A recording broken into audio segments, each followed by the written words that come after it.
Wenn ihr normalerweise an Energiespeicher denkt, denkt ihr wahrscheinlich an riesige Batterien. Aber könnt ihr euch vorstellen, dass es Energiespeicher gibt, die so klein sind, dass man sie nicht mal unter dem Mikroskop sehen kann?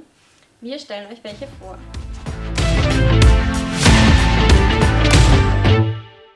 Ich bin Efi, ich bin im 4. Jahr meiner Promotion, bin 27 Jahre alt. Ich arbeite an der FAU Erlangen-Nürnberg, habe da auch Chemie studiert. Ich bin Sarah, ich bin 23 Jahre alt. Ich habe gerade meine Masterarbeit abgegeben und bin frisch in der Promotion. Auf unserem YouTube-Kanal wollen wir euch unsere neue Forschungsgruppe vorstellen, FORMOST. Hierbei interagieren verschiedene Universitäten miteinander, quasi innerhalb und außerhalb von Deutschland. Und wir wollen euch ein bisschen zeigen, wie das innerhalb von den Bereichen abläuft, also zum Beispiel in der Synthese, in der Analyse, und zeigen euch die verschiedenen Gebiete. Genau, und worum es konkret geht, was das eigentlich für ein Projekt ist, was der Hintergrund da ist, das erklärt euch jetzt gleich unser Chef. Wir stehen jetzt gerade vor dem Büro von Professor Dr. Jörg Demuda und ich würde sagen, wir überfallen ihn jetzt ein wenig.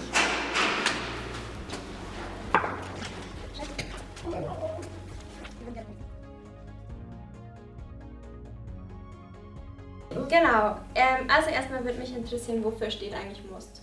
Ja, MOST steht ist die Abkürzung für Molecular Solar Thermals. Ja, das sind also Moleküle, die Sonnenenergie direkt in einem einzelnen Molekül speichern können. Aber man kann Energie auf verschiedene Art und Weisen speichern, chemisch. Ich meine, ich glaube, jeder kennt so verschiedene Arten der chemischen Energiespeicherung. Ja, auch wenn man ein Wassermolekül zum Beispiel spaltet und Wasserstoff daraus erzeugt, ist das ja chemische Energiespeicherung. Da kann man in der Brennstoffzelle den Wasserstoff mit Sauerstoff wieder verbrennen. Aber in den Fällen man zerlegt Moleküle, man setzt Moleküle zusammen, man hat immer viele Reaktionsschritte in diesen Prozessen. Und das Besondere bei diesem Konzept MOST ist eigentlich, dass man nur ein einziges Molekül hat, das die Struktur verändert und deswegen die chemische Reaktion an sich extrem simpel ist. Ja, also man könnte sagen, wenn es so einfach ist, dann geht weniger schief, dann kann weniger schief gehen. Es gibt natürlich auch nicht das richtig, es kann sehr gut funktionieren. Es gibt natürlich auch viele Nachteile und offene Fragestellungen. Es ist jetzt also nicht so, dass wir hier einfach in den nächsten 6 Monaten die Welt revolutionieren. Das glauben wir nicht. Wir treiben hier Grundlagenforschung. Aber das ist die Idee. Kannst du die Reaktion mal zeigen? Ja, ich bin ja total überrascht, dass Sie jetzt hier vorbeikommen. Damit ich nicht gerechnet, aber intuitiv habe ich schon mal ein paar Moleküle vorbereitet. Das ist das Falsche hier. Also, ich zeige das mal. Also es geht hier eigentlich in unserer Forschung um Moleküle wie dieses. Ja, dieses Molekül, das ist ein sogenanntes Norbonadien. Ja, und dieses Molekül, da sieht man, es besteht aus Kohlenstoffen, das Schwarze und das Weiße sind Wasserstoffe. Und dieses Ding, was man hier sieht, ist im Prinzip eine besondere Art der chemischen Bindung, ist eine Doppelbindung. Und dieses Molekül kann jetzt einen Trick machen. Wenn das Licht sieht, der richtigen Wellenlänge, dann verändert das seine Struktur und wird dann sozusagen so gespannt wie eine Feder. Ja, und dann bekommt man dieses Molekül hier, dieses gespannte Molekül, und das ist sozusagen die Energieform, die Form des Moleküls, die diese Sonnenenergie gespeichert hat. Ja, und diese Reaktion von links nach rechts oder von rechts nach links, die funktioniert ziemlich gut mit sehr großer Effizienz und auf die Art und Weise kann man dann Sonnenlicht einfangen. Ja, und man sieht, die Reaktion ist im Prinzip ganz simpel. Man braucht nur ein Molekül, keine weiteren Reaktionspartner und das klingt alles viel zu schön, um wahr zu sein. Es ist natürlich auch nicht so schön, weil es natürlich auch viele Probleme gibt. Ja. Dann würde mich interessieren, was ist denn so interessant an diesem Forschungsthema? Das haben Sie eigentlich schon. Ja, was interessant ist natürlich eine sehr ungewöhnliche Art und Weise der Sonnenenergiespeicherung, die interessantes Potenzial hat. Ja, das Potenzial, im Prinzip, der Unterschied ist, dass es extrem simpel funktioniert. Ja, also man braucht keine Reaktoren, man braucht keine Prozessierung, man braucht eigentlich nur einen Tank und Licht. Ja, also es ist im Prinzip ein sehr, sehr simples Verfahren, hat also großes Potenzial. Es hat natürlich auch Herausforderungen. Man muss eben, das werden wir, glaube ich, hier noch im Detail diskutieren, man muss die Moleküle so bauen, dass sie das richtige Licht einfangen. Man muss die Moleküle so bauen, dass sie hinreichend viel Energie einfangen. Man muss die Energiefreisetzung aus den Molekülen im Griff haben.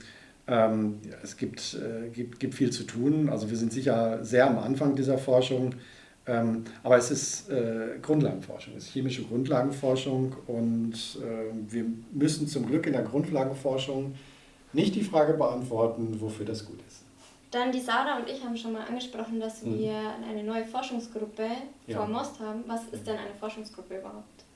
Ja, eine Forschungsgruppe ist eine Gruppe von Arbeitsgruppen, ja? Also ein Rudel von Arbeitsgruppen mit verschiedenen Kompetenzen. Es gibt es ist eine Förderung der Deutschen Forschungsgemeinschaft und die Deutsche Forschungsgemeinschaft fördert Forschung in verschiedenen Formaten. Entweder wenn man so ein Wissenschaftler ist und alleine eine tolle Idee hat, dann kann man da hingehen und sagen, ich habe eine tolle Idee, gib mir Geld, ich möchte daran forschen. Ja, das kann man alleine tun. Man kann es zu zweit tun, aber häufig sind heutzutage ja chemische, aber auch nicht nur chemische, naturwissenschaftliche und wahrscheinlich darüber hinaus auch ingenieurwissenschaftliche und Geisteswissenschaften kenne ich mich nicht so aus, aber wahrscheinlich auch dort die Probleme so komplex, dass man eigentlich verschiedene Arbeitsgruppen braucht, die zusammenarbeiten. Ja, und für solche Zusammenarbeiten gibt es ebenfalls bestimmte Formate. Und eines dieser Formate ist eine Forschungsgruppe und da dürfen sich so, maximal so bis 10 Arbeitsgruppen zusammentun, sich überlegen, was sie zusammen Tolles machen kann. Da geht es dann im Wesentlichen darum, dass man zusammen mit verschiedenen Kompetenzen eben Dinge machen kann, die man alleine nicht schafft. Ja, und mit so einem Gemeinschaftsantrag von mehreren Arbeitsgruppen kann man dann an die Deutsche Forschungsgemeinschaft herantreten und wird dann sehr kritisch begutachtet. Ja, also es ist ein sehr kompetitives Verfahren, weil es dann natürlich auch um viel Forschungsgeld geht und wir wollen natürlich die Forschungsgelder jetzt nicht verschwendet wissen. Wenn man sich dann da durchsetzt, dann bekommt diese Gruppe eben eine Förderung für eine gewisse Dauer, also typischerweise aktuell für 4 Jahre. Dann kann man sozusagen loslegen und wenn man dann sehr erfolgreich war, dann darf man auch noch einen weiteren Antrag stellen für weitere 4 Jahre und sagen, jetzt waren wir so toll und jetzt machen wir hier noch Tolleres in Zukunft weiter. Ja, also das ist sozusagen das Format. Und in unserer Forschungsgruppe, was ist da Ihre Aufgabe? Ja, das ist nicht meine Aufgabe. Unsere Aufgabe. Ich würde sagen, das ist unsere Aufgabe. Ja? Also unsere Aufgabe. Insbesondere natürlich auch Ihre. Ne? Also meine Aufgabe ist immer, mich darum zu kümmern, dass alles läuft. Ja? Und ich versuche ja auch irgendwie die Randbedingungen zu schaffen, dass die Forschung natürlich gut läuft. Aber die Forschung, brauche ich Ihnen nicht sagen, machen natürlich die Mitarbeiterinnen und Mitarbeiter in den Arbeitsgruppen. Also wir in unserer Arbeitsgruppe beschäftigen uns nicht damit, wie man Moleküle baut, sondern wir beschäftigen uns damit, wie man auf kontrollierte Art und Weise die Energie, die hier gespeichert ist, wieder freisetzt. Ja, also ist ja toll, dass man jetzt so ein Molekül einfach in die Sonne legt und das nimmt dann Energie auf, aber das bringt ja relativ wenig, wenn man nicht weiß, wie man die Energie an der richtigen Stelle freisetzt. Und das ist unsere Aufgabe. Wir wollen herausfinden, wie wir auf kontrollierte Art und Weise die gespeicherte Energie hier wieder freisetzen. Ja, und das geht zum Beispiel mit Katalysatoren. Also Katalysatoren, denke ich, kennen die meisten. Das sind Stoffe, die Reaktionen beschleunigen. Also diese Freisetzungsreaktionen wollen wir beschleunigen. Das geht mit elektrochemischen Verfahren, wo man sozusagen Strom anlegt an dieses Molekül. Das ist ein bisschen vereinfacht dargestellt. Also im Prinzip mit elektrischem Strom die Energiefreisetzung sozusagen initiiert. Gibt noch andere Ideen, aber das sind sozusagen unsere Forschungsrichtung. Ja, und wenn man das sozusagen im Griff hat, dann würde man sich vorstellen, man hat so ein Gerät, da hat man einen Schalter dran und dann schaltet man jetzt an und dann kommt die Energie hier wieder raus und dann wird zum Beispiel irgendwas geheizt. Ne? Das ist die Idee. Ne?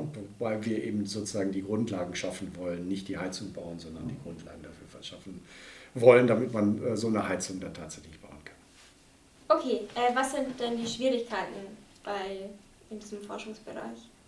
Ja, man sieht ja, die Moleküle sind an sich ganz, ganz einfach, ja, aber wenn man sie eben so einfach macht, tun sie noch nicht so ganz das, was man eigentlich will. Ne? Also dieses Molekül, so wie es hier gezeigt ist, absorbiert zwar Licht, aber nicht in dem Wellenbereich, in dem man sich wünscht. Man würde sich natürlich wünschen, dass es sozusagen im Maximum des Sonnenspektrums sollte es absorbieren. Dieses Molekül absorbiert aber zum Beispiel im ultravioletten Bereich Energie und das ist jetzt nicht ganz das, was man sich wünscht. Ja. Und jetzt müssten solche Moleküle eben gebaut werden, die im richtigen Wellenlängenbereich Energie absorbieren. Es müssten die Moleküle so gebastelt werden, dass sie dann auch möglichst viel Energie absorbieren, dass sie möglichst stabil sind, wenn man die Energie wieder frei lässt. Ja, das sind zum Beispiel solche Herausforderungen. Deswegen geht es im Wesentlichen darum, eben nicht dieses einfache Molekül zu untersuchen, sondern ich habe hier vielleicht irgendwas hier, ja, so Derivate, die dann auch viel größer und komplizierter sind, die dann so gebaut sind, dass sie eben diese Anforderungen möglichst erfüllen.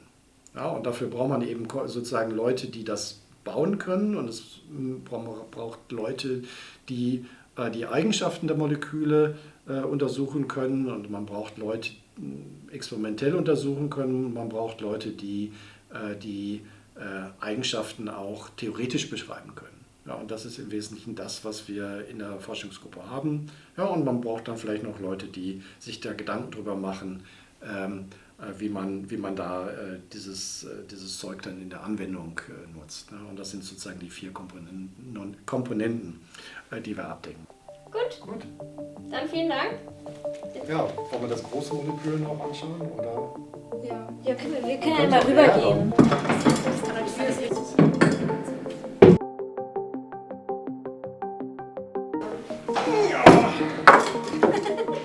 Ich habe da mal was vorbereitet. Ja, das ist ein Molekülmodell von genau diesem Molekül hier in groß, ja, wie man, glaube ich, unschwer erkennt. Nicht von diesem hier, von dem Energiereichen. Also das ist ein Modell, das wir auch bei der langen Nacht der Wissenschaften ausgestellt haben. Ja, also man sieht aber im Prinzip, wie es funktioniert. Ne? Also dieses Molekül hat hier unten Bindungen und diese Bindungen werden geschlossen und geöffnet. Ich mache das mal so. Und es muss natürlich schwer gehen, denn es steckt ja viel Energie drin. So, und jetzt hat man dieses geöffnete Molekül und jetzt kommt Licht. Ja?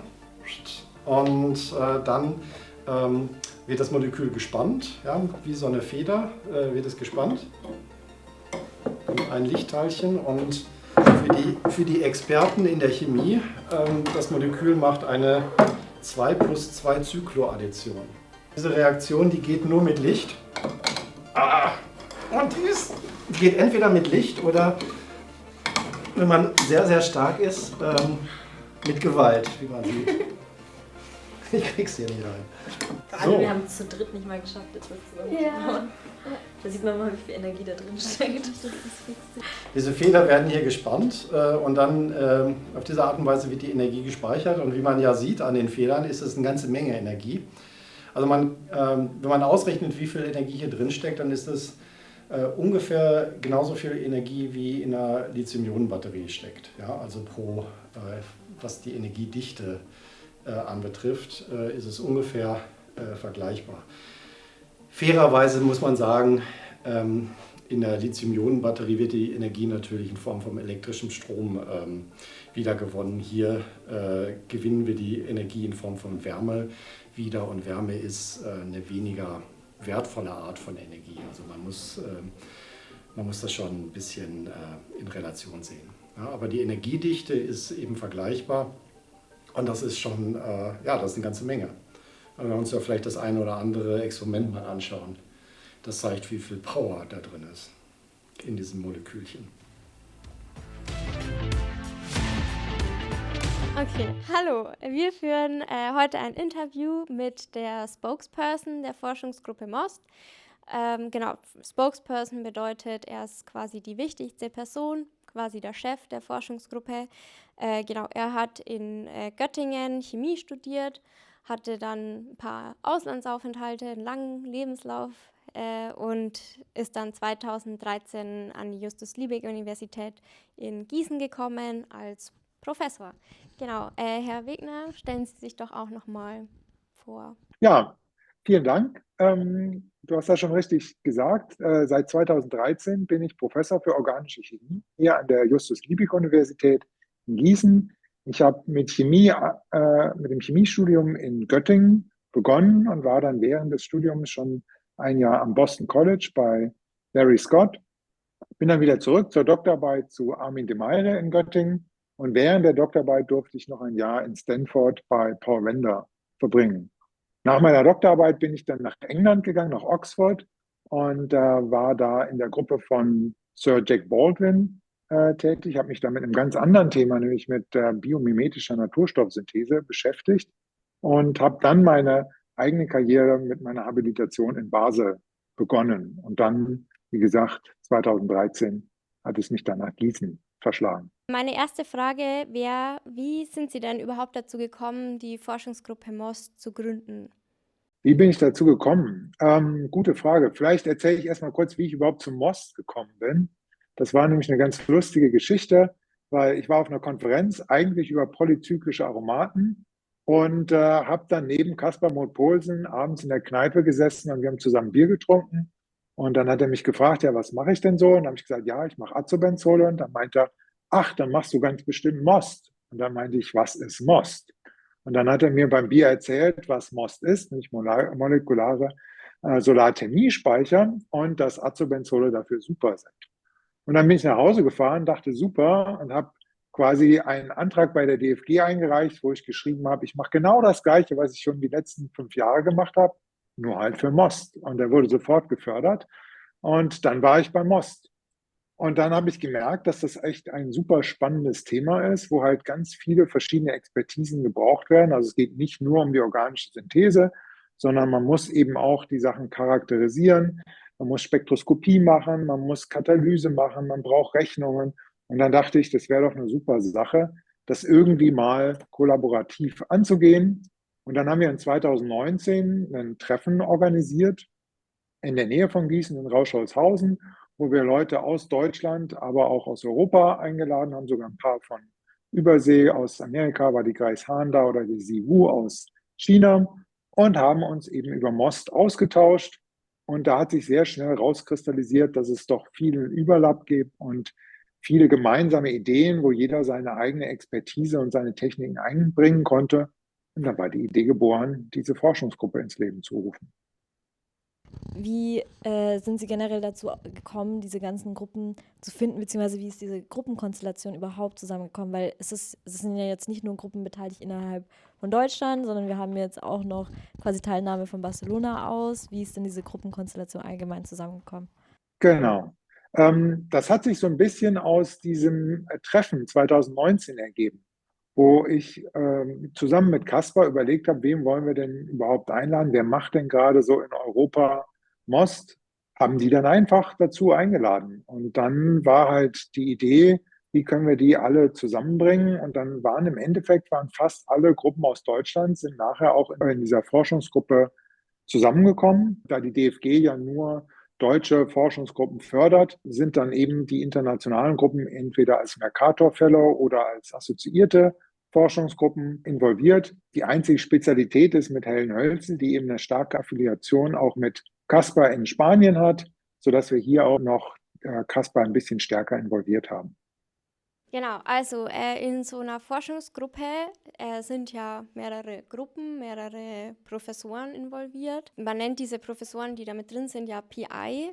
Was genau ist denn das und was ist eine Aufgabe von einem PI? PI steht für Principal Investigator und quasi jeder PI steht für einen Projektteil innerhalb unserer Forschungsgruppe. Das heißt, dafür ist er natürlich erstmal selbst verantwortlich. Das heißt, gerade in der Projektantragsphase muss er natürlich dann das Projekt in seinem Bereich planen, vorschlagen und dann natürlich auch vernetzen mit dem Rest der Projekte. Und jetzt haben wir ja die Bewilligung bekommen. Dann geht es natürlich darum, auch die entsprechenden Projekte vor Ort, wo er halt forscht, zu managen und eben auch sicherzustellen, dass der Austausch mit den anderen Projektgruppen funktioniert. Das Problem ist ja auch zum Beispiel bei diesen Gruppen, dass die so unterschiedlich verteilt sind. Also wir haben jetzt zum Beispiel Unis in Erlangen, aber wir haben auch zum Beispiel die Uni jetzt in Heidelberg. Und wie schaffen jetzt die Gruppen es untereinander quasi in Kontakt zu bleiben und auch zu kooperieren, obwohl sie so weit voneinander entfernt sind? Das ist ein guter Punkt und da haben wir uns auch gerade am Anfang viel Gedanken drüber gemacht und das auch in unserem Antrag, glaube ich, sehr gut herausgearbeitet, dass dieser Austausch auch funktioniert und wir haben da mehrere Elemente. Ich glaube, das Wichtigste sind wirklich diese zweimal im Jahr treffen wir uns in Person, immer an einer verschiedenen Uni. Wir hatten jetzt ein Treffen in Heidelberg, das erste, und jetzt gerade vor einigen Wochen in Tübingen, wo wir uns dann wirklich in Person austauschen. Und das ist, glaube ich, so das wirklich das wichtigste Herzstück und das funktioniert auch wirklich gut. Aber obendrein haben wir natürlich dann, sagen wir mal, fast jeden Monat auch noch virtuelle Treffen. Da haben wir natürlich in der Pandemiezeit viel gelernt, dass das auch gut funktioniert. Und das ist dann so ein bisschen der Alltag, wo man halt auch gegenseitig auf dem Laufenden bleibt, was gerade läuft, tauscht aus. Die Doktoranden können ihre aktuellen Ergebnisse vortragen und man kann natürlich auch die organisatorischen Sachen wirklich zeitnah besprechen. Und das funktioniert, würde ich sagen, sehr, sehr gut. Was gibt es denn noch für Herausforderungen in der Forschungsgruppe MOST und wie möchten Sie die bewältigen? Ich sage mal, eine Herausforderung ist, dass alle wirklich an einem Strang ziehen. Ja, weil wir sind eine Forschungsgruppe und eben nicht 9 einzelne PIs. Und dass wirklich die Leute gemeinsam arbeiten, das ist eigentlich mein größtes Ziel, weil dann kommt auch der meiste Mehrwert raus. Und das ist mal einfacher, mal nicht so einfach, aber im Allgemeinen muss ich sagen, haben wir wirklich ein tolles Team zusammen. Ja. Sind wirklich alle extrem am Thema interessiert und sehr daran interessiert, auch mit anderen Leuten zusammenzuarbeiten.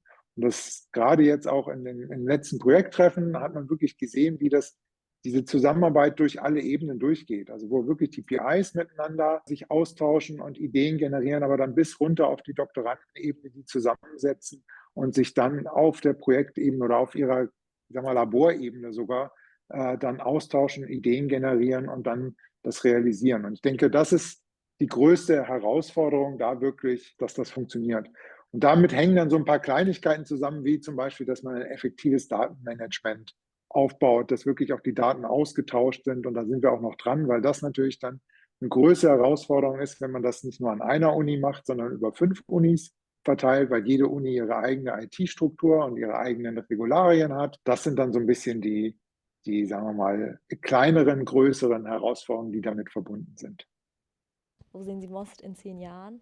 Also ich nehme jetzt da mal zwei Fragen raus. Die eine Frage ist, wo sehen Sie die Forschungsgruppe vor MOST und wo sehen Sie das Thema MOST in 10 Jahren? Das sind für mich ein bisschen zwei unterschiedliche Sachen, weil ich unsere Forschungsgruppe wirklich auf der grundlegenden Grundlagenforschungsseite auch sehe. Und das ist das, glaube ich, was uns alle auch fasziniert und antreibt, dass es nicht unbedingt jetzt daran geht, in den 4 Jahren, die wir jetzt in der ersten Förderperiode haben, am Ende ein fertiges MOST-System präsentieren zu können, sondern dass wir wirklich verstehen, wie die Systeme funktionieren und was für Designprinzipien wir anwenden können, um dann wirklich ein effektives MOST-System zu generieren, mit welcher Molekülklasse auch immer.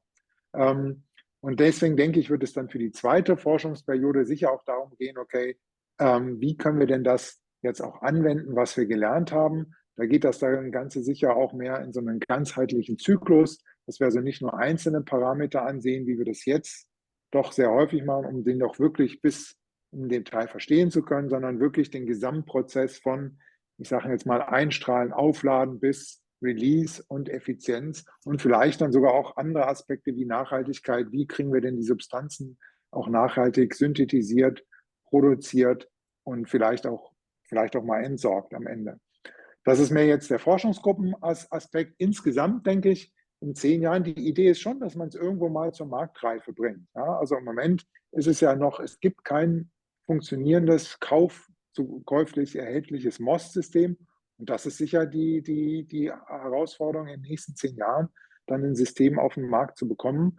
Und da muss man schauen, in welche Richtung das geht, ja, in welchem Bereich das ist.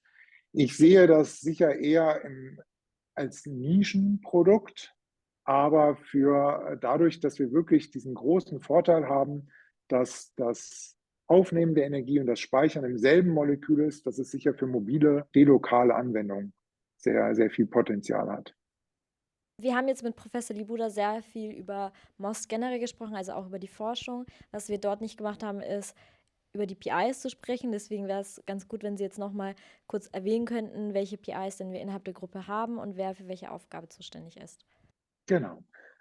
Wie gesagt, ich habe schon vorher erwähnt, das ist eine interdisziplinäre Aufgabe, die wir da zu lösen haben und entsprechend spiegelt sich das auch in den PIs wieder. Und ich fange jetzt mal aus meiner Sicht mit der Grundlage, nämlich der Synthese der Moleküle an. Und da haben wir 3 Gruppen in unserer Forschungsgruppe. Einmal den Andreas Hirsch von der Universität Erlangen, der sich mit den Non-Bonadienen beschäftigt und wirklich schon einer der wirklich führenden Forscher im Bereich der Kohlenstoffmaterialien ist und viele Erfahrung auch mit den Non-Bonadienen hat. Wir haben den Holger Bettinger aus Tübingen, der wirklich der führende oder einer der führenden physikerorganischen Chemiker in Deutschland ist. Und der hat die Azaborine, eine ganz neue Substanzklasse, in das MOS-Thema eingebracht und untersucht diese Molekülklasse. Und dann ist meine Gruppe natürlich beteiligt mit den Azobenzolen. Als zweites großes Standbein haben wir den Bereich der Katalyse und Spektroskopie. Und da ist die Ivana Fleischer auch aus Tübingen, die sich mit katalytischen Prozessen beschäftigt, was einmal natürlich die Freisetzung der Energie aus den MOS-Molekülen betrifft, aber auch die Synthese von MOS-Molekülen im Allgemeinen. Dann haben wir den Sepp Wachtweitel aus Frankfurt, der mit Ultrakurzzeitspektroskopie auch angeregte Zustände wirklich auf ultrakurzen Zeitskalen verfolgen und damit charakterisieren kann. Und den Sie schon erwähnt haben, Jörg Libuda, auch aus Erlangen, der wirklich auch noch die Komponente der Elektrochemie in Zusammenhang mit Spektroskopie in unsere Forschungsgruppe mit einbringen. Als letzten Teil haben wir noch die Theorie, wo wir die Doreen Mollenhauer aus Gießen dabei haben, die sich mehr mit den Grundzustandsberechnungen beschäftigt, und den Andreas Treu von der Uni Heidelberg, der die angeregten Zustände sich theoretisch anschaut. Und das Ganze ergänzt wird dann noch von der Helen Hölzel, die quasi als Young Investigator, wenn man so will, in unserer Forschungsgruppe beteiligt ist. Und sie untersucht dann eher den Prozess des MOS, also die Devices. Das heißt, wie kann man jetzt wirklich die Energieaufnahme und die Freisetzung apparativ umsetzen. Und ich denke, damit haben wir wirklich ein tolles Team zusammen. Und wir haben jetzt schon nach einem halben Jahr, ich glaube, 4 oder 5 Publikationen zusammen mit verschiedenen PIs. Also da ist noch viel, was kommt. Okay, ich hätte noch einen kleinen Nachtrag. Falls ihn jemand googeln will, der Sepp Wachtweitel heißt eigentlich Josef. Genau. Professor Josef Wachtweitel. Ja, ich habe zu danken. Vielen Dank, hat mir viel Spaß gemacht und bis zum nächsten Mal.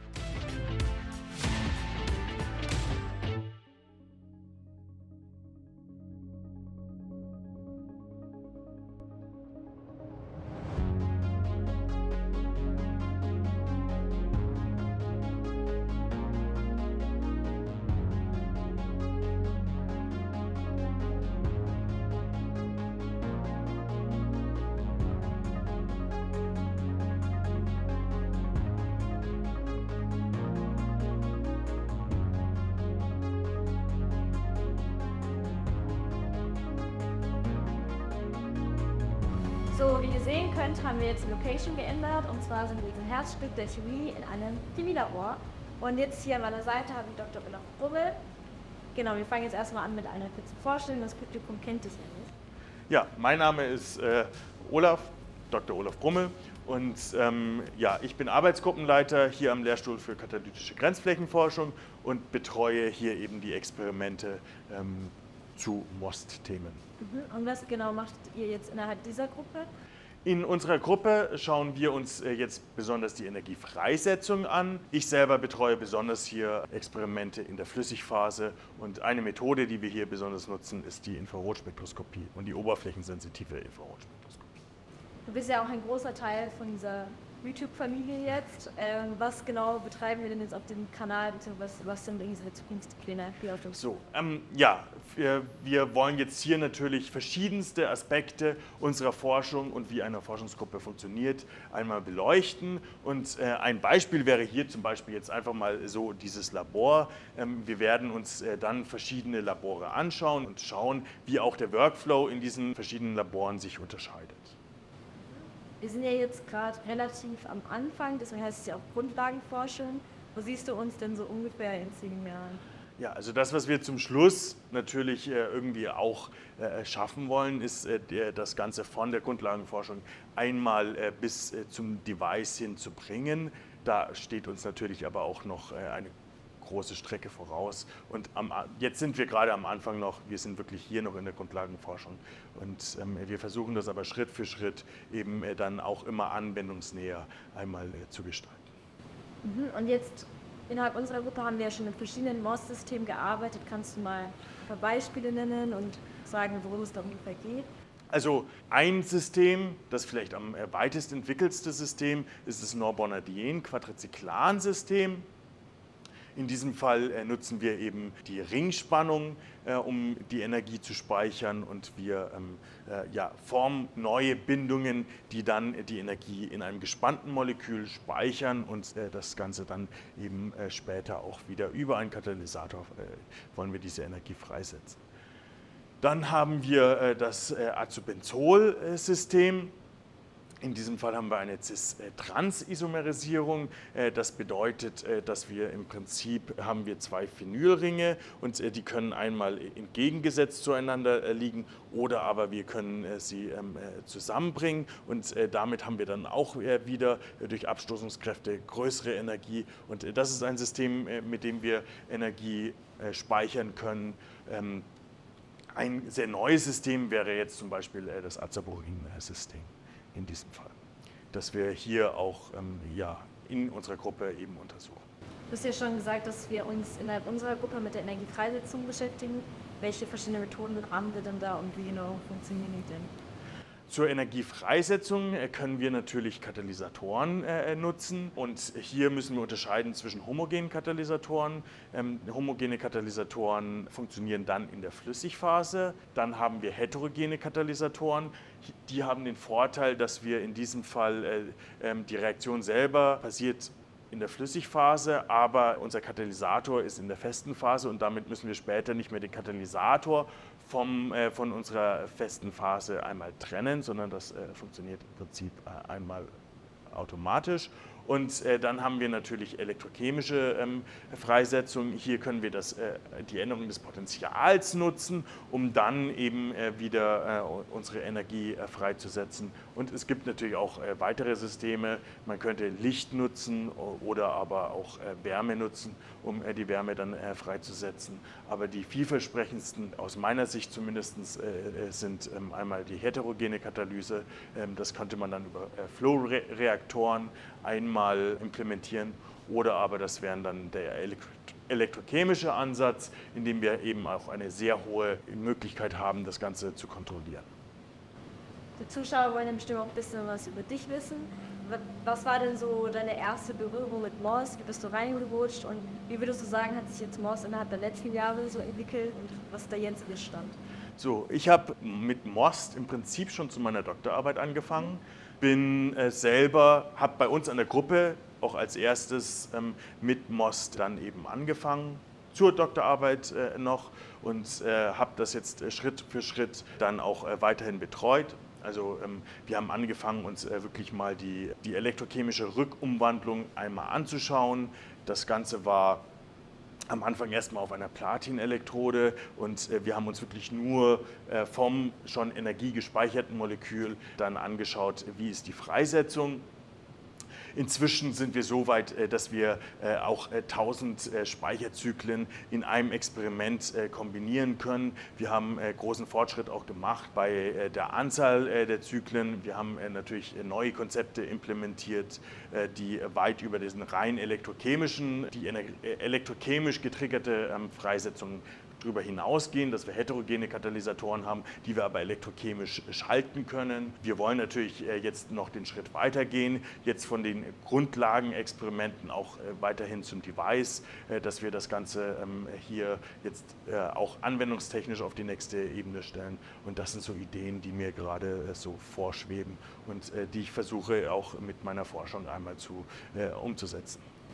Und jetzt zu guter Letzt, was würdest du sagen, ist das Ziel dieses YouTube-Kanals? Was möchten wir denn damit quasi erreichen?